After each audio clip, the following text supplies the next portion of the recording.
안녕하십니까. 경기도 코로나19 긴급대응단 임승관입니다.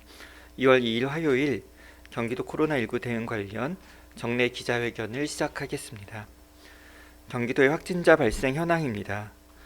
2월 2일 0시 기준 경기도의 확진자 수는 전일 오전 0시 대비 82명이 증가한 총 19,977명입니다.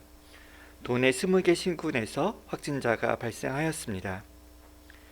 국내 발생이 70명이고 해외 유입 관련은 12명입니다. 신규 확진자 중 60세 이상 고령자는 16명으로 19.5%를 차지합니다. 감염 경로를 알 수 없는 확진자는 22.0%인 18명이었습니다. 요양병원, 노인요양시설 등 감염 취약시설 관련 확진자는 11.0%인 9명입니다. 지난주, 즉 1월 24일부터 1월 30일까지 일주일간 일평균 확진자는 122명으로 전주 122명과 동일합니다. 60세 이상 고령 확진자는 일평균 31명으로 전주 33명 대비 2명 감소하였습니다. 진단일 당시 감염 경로를 알 수 없는 확진자는 일평균 29명으로 전주 25명 대비 4명 증가한 수치입니다. 전반적으로 그 전주 통계와 유사한 평형적인 값을 보이고 있습니다. 도내 주요 확진 상황에 대해 말씀드리겠습니다. 먼저 안산시 소재 의료기관 관련 확진 상황입니다. 지난 15일 병원 입원한 1명에게 발열 등 증상이 확인되어 진단검사를 실시하였고 21일 확진 판정을 받았습니다. 이에 21일 병원 오이병동 111명에 대해서 전수검사를 실시하였고 22일 병원 관련자 726명 전원에 대해 확대검사를 실시했습니다. 2월 2일 0시 기준 총 확진자는 환자 5명, 간병인 5명 등 10명으로 확인됩니다. 적극적인 유행 대응 과정을 주목할 필요가 있습니다. 5일병동과 3일병동에 비확진 접촉자 40명을 집단 감염 발생 의료기관의 밀집도를 경감시키기 위하여 전원 조치했습니다. 환자 21명 그리고 간병인 19명을 1월 22일에서 26일 사이 경기도 소재 감염병 전담 요양병원으로 선제적 이동 조치를 시행했습니다. 이런 적극적인 대응 과정에서 집단 감염 발생 병원의 감염 확산은 차츰 조절돼가는 양상이고 어제 감염병 전담 요양병원으로 이동된 간병인 한 분이 추가 양성 결과를 받은 그런 상황입니다. 김포시 소재 주간보호센터 관련 확진 상황입니다. 지난 18일 주간보호센터 이용자 1명이 입원을 위해 받은 검사에서 확진 판정을 받은 이후 주간보호센터 이용자 및 직원 48명에 대해서 전수검사를 실시하였고 2월 2일 0시 기준 누적 확진자는 이용자 중 24명, 가족에서 8명, 센터의 직원 6명 등 총 38명으로 확인됩니다.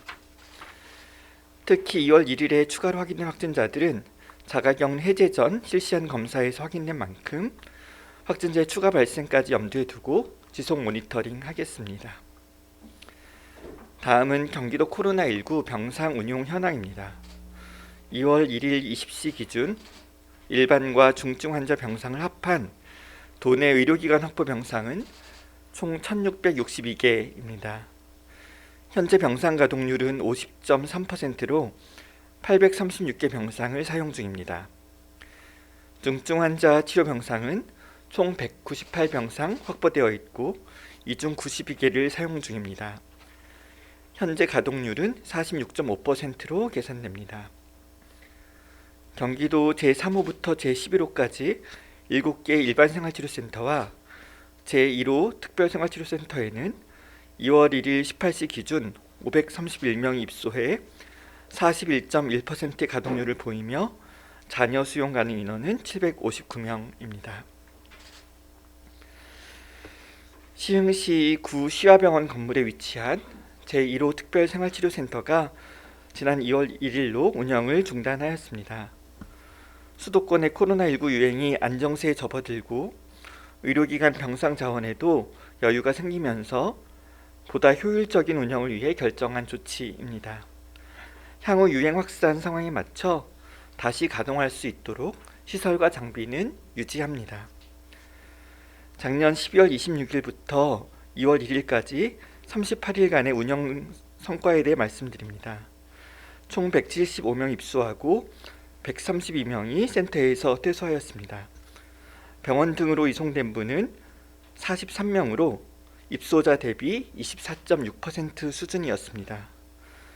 경기대학교 기숙사에 설치되었던 제10호 생활치료센터에서 병원으로 후송되었던 비율이 15.1%였음을 감안하면 이 특별생활치료센터는 고위험군이 다수 입소했음에도 안전하게 관리해낸 성과가 있습니다. 특별생활치료센터는 지난 12월 의료기관 병상을 기다리는 분들 중 상태가 악화되기 쉬운 어르신, 기저질환자, 어린이 등의 건강을 보다 안전하게 관리해내기 위해 추진했던 특별한 프로그램이었습니다. 산소 공급 장치가 설치된 공간에서 제한적이나마 대면형 의료 서비스를 제공할 수 있도록 시설을 설계했고 인력을 배치했습니다. 경기도와 시흥시, 공공 및 민간 의료기관의 협업을 통해 안정적인 운영도 성공했습니다. 이번 겨울 1차 운영은 앞으로의 확장 가능성을 확인하는 실증 시험의 성격도 있었습니다. 그러지 않기를 바라지만 향후 또 다른 유행이 크고 빠르게 진행될 경우 위기에 대처하는 유용한 모델이 되리라 평가합니다. 그동안 제1호 특별생활치료센터의 의료 협력 책임을 맡았던 경기도 의료원 안성병원에 감사드립니다. 도의회 요청에 따라 의료인을 파견해 주셨던 한양대학교 구리병원, 용인세브란스병원, 평택 굿모닝병원, 분당차병원에도 감사드립니다.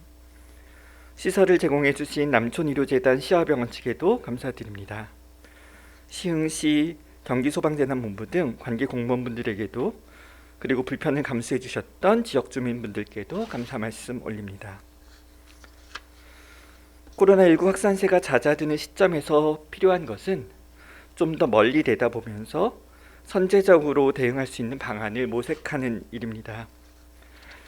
지난 12월의 3차 유행이 어느 때보다 심각했던 이유는 어쩌면 2차 유행이 잦아들던 시기에 눈앞에 확진자 수치가 줄어드는데 안도하면서 상대적으로 미래를 대비해야 하는 일은 부족했기 때문일 수 있습니다. 그 결과 12월 도내 의료 자원의 부족이 나타났고 적지 않은 분들이 곤란과 고통을 겪었습니다. 팬데믹을 대응하는 일은 넓은 시야가 필요합니다. 당면한 과제에만 급급하며 시선이 현재에 머물러서만은 안 됩니다. 지나간 과거를 비판적으로 돌아보면서 체계를 다시 세워야 합니다.